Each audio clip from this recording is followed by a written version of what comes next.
Hello everyone, how are you all. Welcome back to my YouTube channel. मैं हूं आनंद कुमार और आज के इस वीडियो के अंदर हम चैप्टर 10 बायोमोलिक्यूल्स, जो केमिस्ट्री का सबसे इजी चैप्टर माना जाता है, जिसके अंदर स्टूडेंट्स बहुत ही कम कंसेप्ट होते हैं, ज़्यादातर जो पोर्शन होता है वो पूरा याद करने वाला होता है। तो उसके कुछ यहाँ पे इंपॉर्टेंट एमसीक्यू सॉल्व करने वाले हैं, जिसके एग्जाम में आने के चांसेस बहुत ही ज़्यादा है। चैनल पे नए हो तो चैनल को सब्सक्राइब कर देना है और वीडियो के लिए लाइक का बटन दबा देना है। सो एमसीक्यू पे मूव करने से पहले अपन इसका वेटेज जान लेते हैं और उसके बाद से स्टार्ट करते हैं एमसीक्यू। सो स्टूडेंट्स, चैप्टर 10 जो है हमारे पास, चैप्टर 10, इसका जो एग्जाम में वेटेज है वो है 8 मार्क्स का, जिसके अंदर हमारे पास 4 एमसीक्यूज आ जाएंगे एंड 2 मार्क्स के 2 क्वेश्चंस आ जाएंगे। 2 मार्क्स के अंदर जो स्ट्रक्चर ऑफ ग्लूकोज के अंदर, जिसके अंदर हम जब भी ग्लूकोज का स्ट्रक्चर फाइंड करने के लिए हम कुछ रिएक्शंस करवाते हैं, तो वो रिएक्शंस यहाँ पे आ सकते हैं।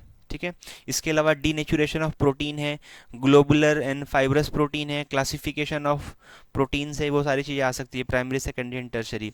इसके अलावा हमारे पास डीएनए और आरएनए के अंदर जो डिफरेंस होता है वो भी एग्जाम में आ सकता है। क्वेश्चन नंबर फर्स्ट क्या बोल रहा है यहाँ पे, vitamin can not be stored in our body.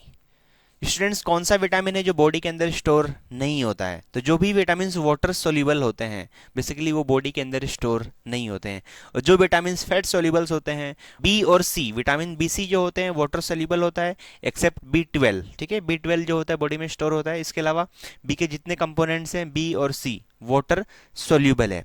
And A D E के, स्टूडेंट्स ए डी ई के जो होता है वो फैट सोल्यूबल होता है।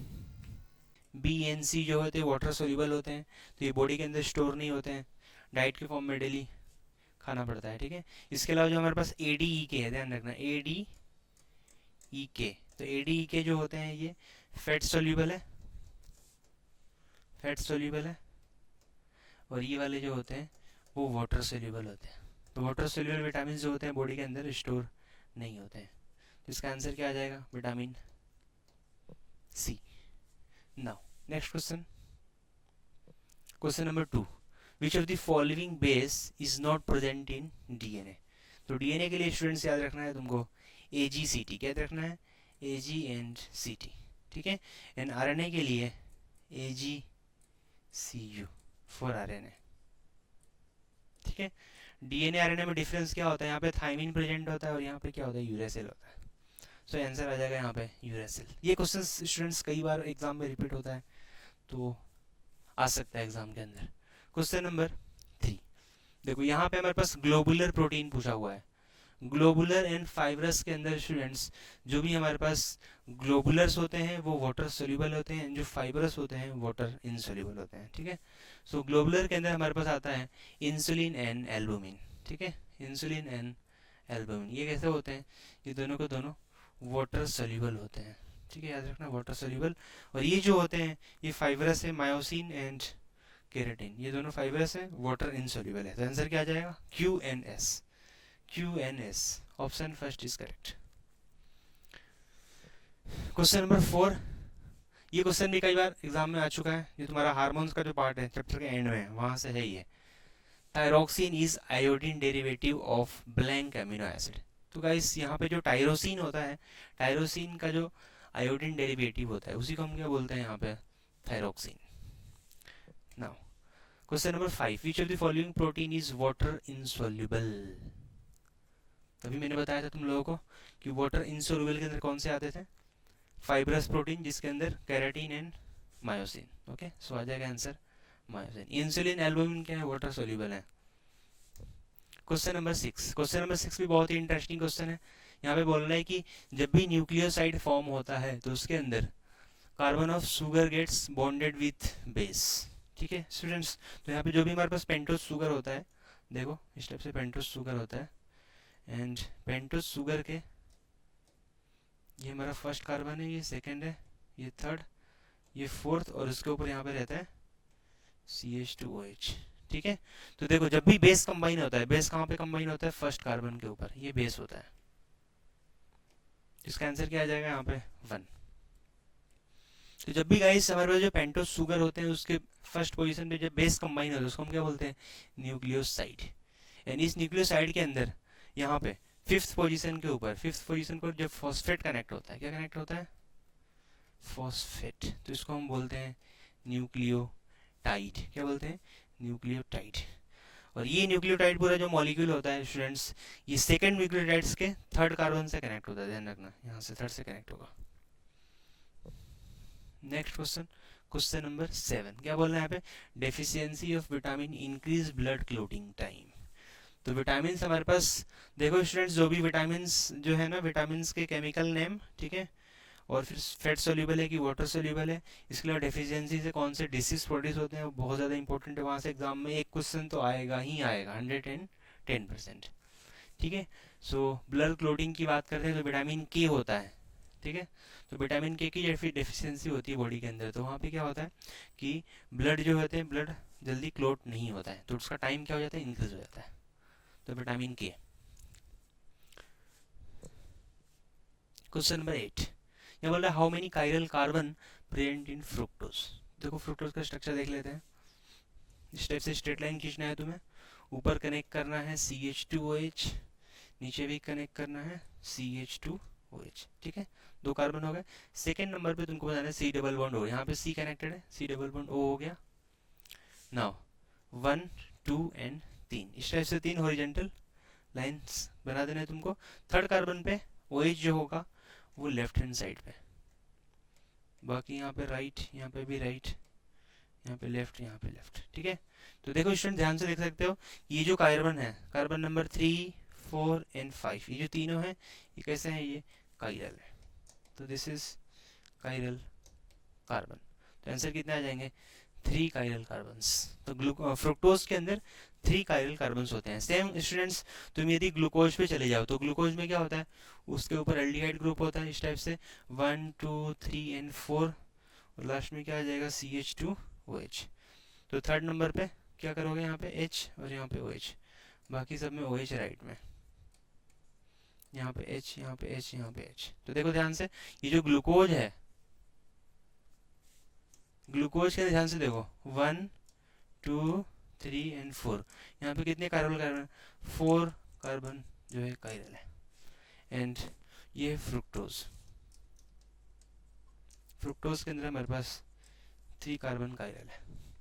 वैसे स्टूडेंट्स ग्लूकोज है, फ्रुक्टोज है, मीन्स ग्लूकोज है, फ्रुक्टोज है, इसके अलावा गैलेक्टोज आता है। गैलेक्टोज का स्ट्रक्चर क्या होता है, ग्लूकोज के जैसा ही होता है, बट जो फोर्थ पे पोजीशन डिफरेंट होता है, तो इसलिए हम बोलते हैं glucose and galactose are C4 epimers, ठीक है, वो एपीमर्स होते हैं, तो उसके अंदर भी 4 कार्बन होगा।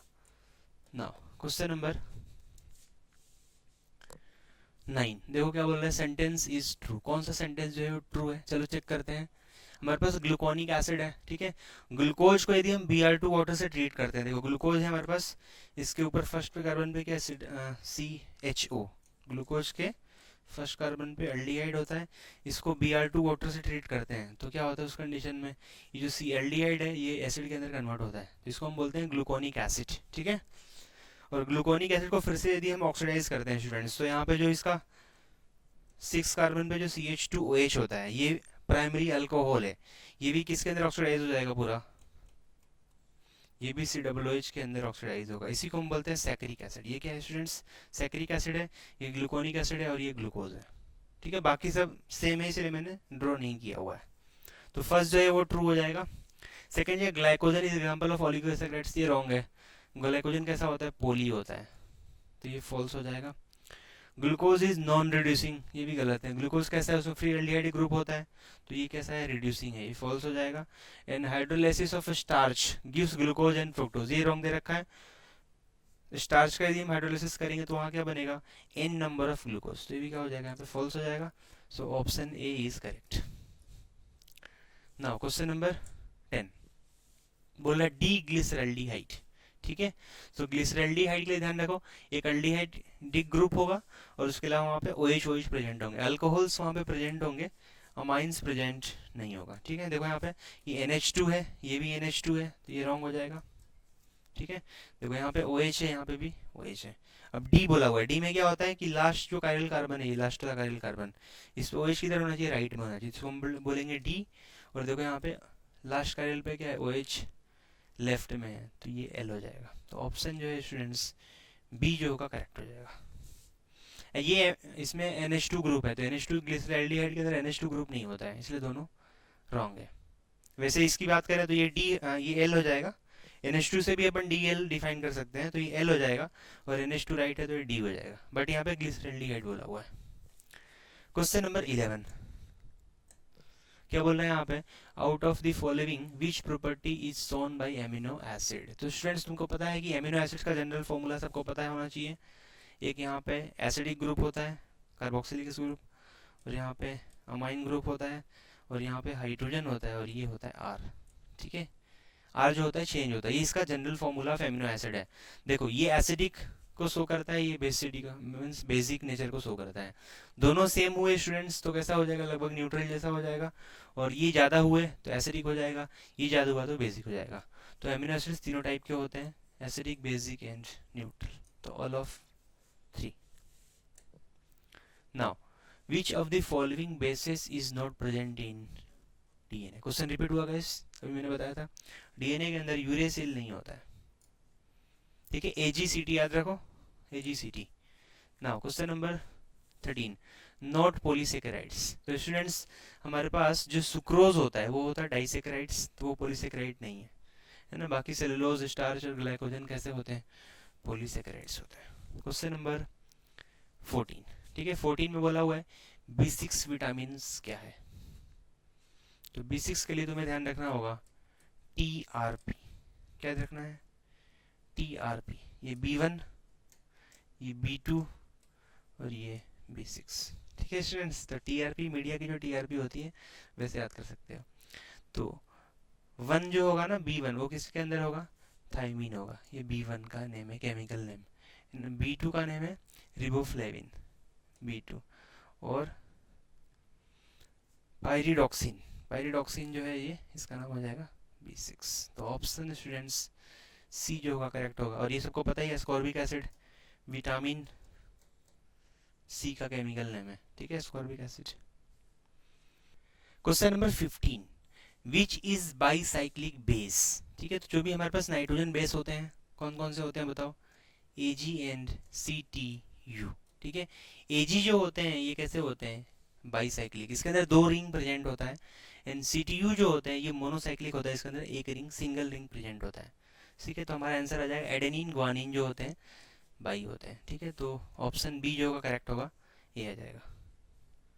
ठीक है स्टूडेंट्स, नाउ क्वेश्चन नंबर 16 देखो क्या बोल रहा है, विच प्रोटीन प्रेजेंट इन मसल्स। तो मसल्स के अंदर क्या होता है बताओ, मायोसिन होता है। क्या होता है, मसल के अंदर मायोसिन होता है।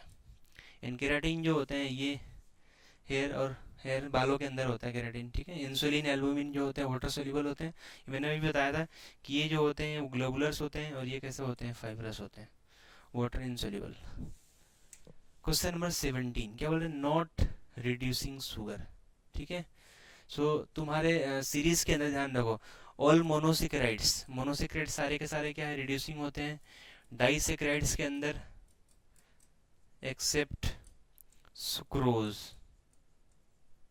है ना, सुक्रोज को छोड़ के सारे कैसे, तो सारे डाइसेकेराइड्स जो होते हैं वो रिड्यूसिंग होते हैं सुक्रोज को छोड़ के। ठीक है, स्टूडेंट्स तुमको पता होना चाहिए कि जो पॉलीसेकेराइड्स होते हैं ये भी कैसे होते हैं, पॉलीसेकेराइड्स कैसे होते हैं, नॉन रिड्यूसिंग। ठीक है, तो हमारा आंसर जो है आ जाएगा सुक्रोज। अब देखो एमाइलेज की बात किया हुआ है, देखो ध्यान रखो, एमाइलेज जो है तुमको पता होना चाहिए कि एमाइलेज पॉलीसेकेराइड्स है। ठीक है, बट एमाइलेज जो होता है ना उसके अंदर ब्रांचिंग स्ट्रक्चर्स नहीं होते, वो लीनियर होते हैं। जब लीनियर फॉर्म होगा ना तो लास्ट वाला जो एंड वाला पोर्शन होगा वहां पे क्या होगा, ग्रुप फ्री होगा, तो क्या करेगा वो रिड्यूसिंग की तरह बिहेव कर जाएगा, इसलिए एमाइलेज भी दे रखा है। ठीक है, बट सुक्रोज में फ्री नहीं होता है।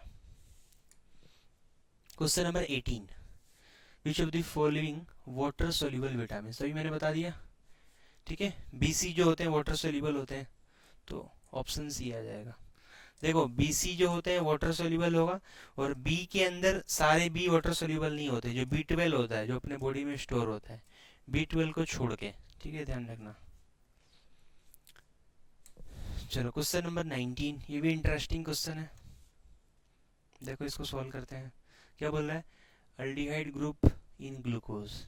इसमें से कौन सा रिएक्शन जो है वो अल्डिहाइड ग्रुप को शो करेगा। तुमको पता है ना, अल्डिहाइड से Br2 वाटर से रिएक्शन करवाते हैं, अभी मैंने बताया था। तो उस कंडीशन में क्या बनता है यहाँ पे, ग्लूकोनिक एसिड। ठीक है, तो ऑप्शन सी जो होगा स्टूडेंट्स करेक्ट हो जाएगा।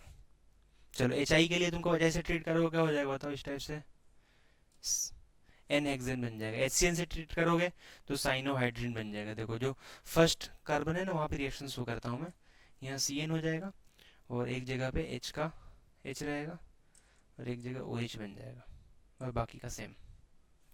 ठीक है, तो साइनोहाइड्रिन बन गया है। Br2 वाटर से ट्रीट करोगे तो COOH बन जाएगा।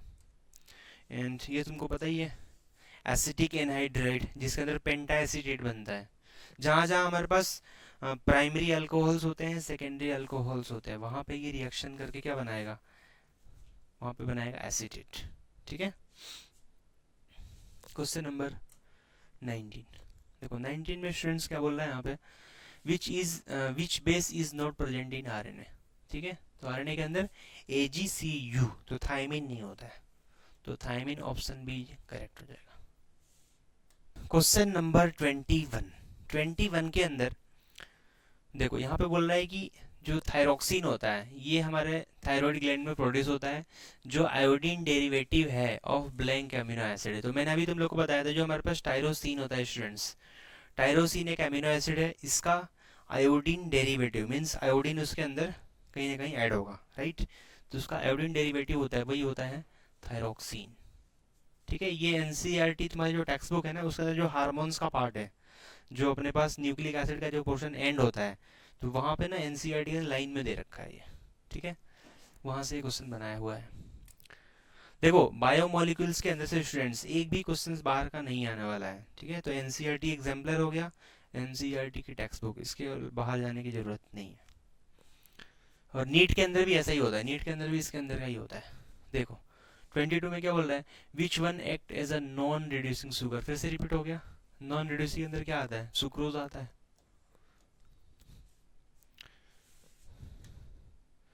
क्वेश्चन नंबर 23 क्या बोल रहा है, विच पॉलीसेकेराइड इज हाईली ब्रांच्ड। देखो तो हमारे पास सेलुलोज होता है एंड स्टार्च होते हैं। ठीक है, तो देखो स्टार्च में तुमको पता है ना दो पार्ट होते हैं, amylose amylopectin. Amylopectin जो होता है ज़्यादा ब्रांच होता है as compare to amylose, but इन सबसे ज़्यादा जो हमारे एनिमल्स वगैरह में पाए जाते हैं, ह्यूमन बॉडी में भी ग्लाइकोजन पाया जाता है। ठीक है, तो ग्लाइकोजन जो होता है ना वो हाईली ब्रांच्ड होता है as compare to starch cellulose. उन सबसे ज़्यादा ब्रांच क्या होता है, ग्लाइकोजन, जो एनिमल्स वगैरह में होता है। ठीक है, question number 24, which vitamin must be supplied regularly in diet. तो मैंने अभी बताया जो हमारे पास वाटर सोल्यूबल विटामिन है, विटामिन B and C, उसी को हमें रेगुलर डाइट्स के फॉर्म में खाने की ज़रूरत है, क्योंकि वो बॉडी से हमेशा बाहर निकलते रहते हैं। ठीक है, तो इसका आंसर आ जाएगा हमारे पास विटामिन C। विटामिन C का केमिकल नेम पता होना चाहिए सबको, ascorbic acid. Now question number 25 students क्या बोल रहा है, विच of the following vitamin is acid. अभी मैंने तुम लोग को बताया कि जो हमारे पास एस्कॉर्बिक एसिड होता है वही विटामिन का है वो एसिड होता है, विटामिन C का नेम है, तो क्या आंसर आ जाएगा, ascorbic acid. Now next question, question number 26 क्या बोल रहा है, विच of the following is non reducing sugar. देखो स्टूडेंट्स कितनी बार रिपीट हो रहा है यार क्वेश्चन से परेशान हो जाओगे। ठीक है, तो सुक्रोज जो है स्टूडेंट्स नॉन रिड्यूसिंग होता है। चलो आगे मूव करते हैं यहाँ पे क्वेश्चन नंबर 27 के ऊपर, blank act as a catalyst. देखो ये जो है ना तुम्हारी NCERT एक लाइन दे रखी है, वहां से इन्होंने लगा दी है इसके अंदर। तो देखो तुमको पता होना चाहिए कि जो भी हमारे पास एंजाइम्स होते हैं, एंजाइम्स को हम क्या बोलते हैं, बायो कैटलिस्ट बोलते हैं। ठीक है, और एंजाइम्स बेसिकली प्रोटीन्स के बने होते हैं, है ना। कार्बोहाइड्रेट नहीं आएगा, हार्मोन्स नहीं आएगा, ये भी नहीं आएगा, ये सारे गलत हैं। तो एंजाइम्स जो होते हैं वो कैटलिस्ट की तरह तुम्हारे बॉडी के अंदर जितने भी बायोकेमिकल्स रिएक्शंस होते हैं, सभी रिएक्शंस के पीछे कोई ना कोई एंजाइम्स रिस्पॉन्सिबल है। क्वेश्चन नंबर 28 गाइस, ये जो क्वेश्चन आया था रिपीटर बैच में क्वेश्चन आ गया था, और ये क्वेश्चन देखो कितना अच्छा खासा क्वेश्चन उन्होंने बनाया था, क्योंकि ये क्वेश्चन जो है कंपटीशन एग्जाम में भी आ चुके हैं ये जो क्वेश्चन है, और बहुत ज़्यादा कंसेप्चुअल है, कंसेप्ट बड़ा ही ईजी है। पहले मैं कंसेप्ट को समझा देता हूँ तो तुम्हें तुरंत समझ में आ जाएगा कितना ईजी है ये।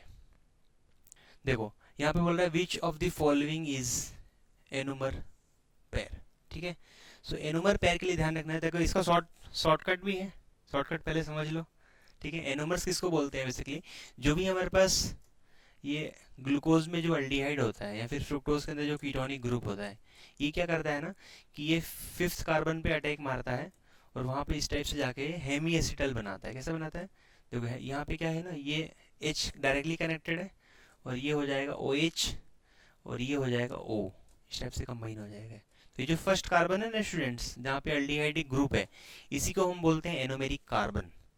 पर वो फ्री रहेगा तब नहीं, जब कंबाइन हो जाएगा उसके बाद एनोमेरिक बोलेंगे। देखो यहाँ पे देखो ये फ्री है, दिख रहा है, ये फ्री है तो ये एनोमेरिक नहीं है, ठीक है।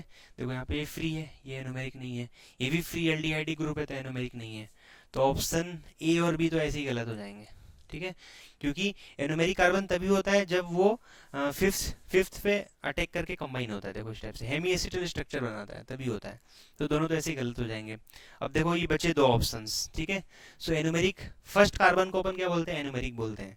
और फर्स्ट कार्बन के ऊपर देखो, फर्स्ट जो कार्बन है इसके अंदर जो कन्फिगरेशन होता है ना, H और OH का डिफरेंस रहता है। तो इसी के अकॉर्डिंग हमारे पास अल्फा और बीटा फॉर्म होते हैं। क्या फॉर्म होता है स्टूडेंट्स, अल्फा एंड बीटा, ठीक है। अल्फा का फॉर्म होगा जब OH जो होगा राइट साइड होगा तो क्या बनेगा, अल्फा, है ना। जब OH लेफ्ट साइड में जाएगा तो क्या बनेगा, बीटा, ठीक है। सेम कंसेप्ट को यूज करो। चलो तो फर्स्ट कार्बन हमारे पास ये कार्बन नहीं है, ध्यान रखना, ये इस टाइप से होना चाहिए क्योंकि ये कार्बन को शो कर रहे हैं, कार्बन नहीं है, ये कार्बन नंबर 1 है, ये भी कार्बन नंबर 1 है, ठीक है। तो फर्स्ट पे देखो OH यहाँ पे किधर है बताओ, राइट में है और यहाँ पे लेफ्ट में है। तो केवल C1 पे कॉन्फ़िगरेशन क्या होना चाहिए, डिफरेंट होना चाहिए, बाकी सारे सेम होना चाहिए। देखो बाकी सब में सेम है ना, बाकी सब में सेम है। यहाँ पे भी देखो बाकी सब में क्या है, सेम है। तो ऑप्शन सी जो होगा स्टूडेंट्स करेक्ट हो जाएगा। यहाँ पे चलो इस वाले ऑप्शन में चेक करते हैं। इस वाले ऑप्शन के अंदर देखो, दिख रहा है यहाँ पे OH किधर है बताओ, राइट में, यहाँ OH किधर है, लेफ्ट में है। इसके अलावा देखो ये वाले कॉन्फ़िगरेशन चेक करते हैं। देखो यहाँ पे डिफरेंस आ गया ना, ये वाला डिफरेंस आ गया, समझ में आ रहा है। तो C1 को छोड़ के देखो, C1 के छोड़ के यदि मान लो C1 पे कॉन्फ़िगरेशन सेम है और अदर डिफरेंस है, जिसको हम बोलते हैं एपीमर्स, क्या बोलते हैं, एपीमर्स। इन C1 के ऊपर कॉन्फ़िगरेशन क्या है, डिफरेंट है और बाकी सब जगह सेम है, तो उसको हम बोलते हैं स्टूडेंट्स एनोमर्स। क्या बोलते हैं, एनोमर्स। और एनोमर्स के तुमको पता होना चाहिए कि जो भी हमारे पास अल्फा डी ग्लूकोज होता है, बीटा डी ग्लूकोज होता है, बोथ आर एनोमर्स। सेम वैसे फ्रुक्टोज के अंदर alpha D fructose and beta D fructose दोनों क्या हो जाएंगे, एनोमर्स हो जाएंगे। ओके। तो स्टूडेंट्स एक और सबसे इंपॉर्टेंट पॉइंट मैं बताना चाहता हूँ, उसको तुम लोग नोट डाउन कर लेना, कि जो भी हमारे पास एमिनो एसिड्स होते हैं, ठीक है। सो एमिनो एसिड्स के अंदर हमारे पास एक ही एमिनो एसिड है जो ऑप्टिकली इनएक्टिव है, ठीक है। देखो ये है हमारे पास एसिडिक ग्रुप, ये है बेसिक ग्रुप और ये है हाइड्रोजन, यहाँ पे है R। ये general formula of amino acid है। इसके अंदर स्टूडेंट्स यदि हम इस R ग्रुप की जगह यदि हम हाइड्रोजन रख दें तो ये बन जाएगा ग्लाइसिन। क्या बन जाएगा स्टूडेंट्स, देखो ये हो जाएगा COOH, ये हो जाएगा CH2 और ये हो जाएगा NH2। तो देखो ये जो कार्बन है students, it is not chiral. ये क्या है, कायरल नहीं है, तो इसी को हम बोलते हैं ग्लाइसिन। क्या बोलते हैं स्टूडेंट्स, ग्लाइसिन। एंड ग्लाइसिन जो होता है वो ऑप्टिकली इनएक्टिव होता है, ठीक है। और ग्लाइसिन के अलावा हमारे पास जितने भी एमिनो एसिड्स होते हैं जहाँ पे R इज इक्वल टू क्या आएगा, not H, R is not equal to H, तो उस कंडीशन में जितने भी एमिनो एसिड्स होते हैं सारे के सारे कैसे होंगे, ऑप्टिकली एक्टिव, ठीक है। So all amino acids are optically active, sentence क्या हो जाएगा, फॉल्स हो जाएगा। But all amino acids are optically active except glycine, तो सेंटेंस क्या हो जाएगा वहाँ पे, ट्रू हो जाएगा, ठीक है स्टूडेंट्स। तो चलो यहाँ पे हमने बायोमोलिक्यूल्स को कंप्लीट किया है। सो स्टूडेंट्स हमने यहाँ पे केमिस्ट्री के सारे चैप्टर्स के प्रीवियस ईयर के एमसीक्यूज को हमने डिस्कस कर लिया है। सो वीडियो के लिए लाइक कर देना, चैनल को सब्सक्राइब कर देना, दोस्तों के अंदर वीडियो को शेयर कर देना। अब मिलेंगे हम अगले सेशन के अंदर स्टूडेंट्स, जिसके अंदर हम डिस्कस करेंगे गुजसेट के प्रीवियस ईयर के MCQs and 1 short revision series. Students हम गुजसेट के लिए एक कंसेप्ट का रिवीजन करेंगे और फिर क्वेश्चंस की प्रैक्टिस करेंगे, ठीक है। सो मिलते हैं अगले वीडियो के अंदर।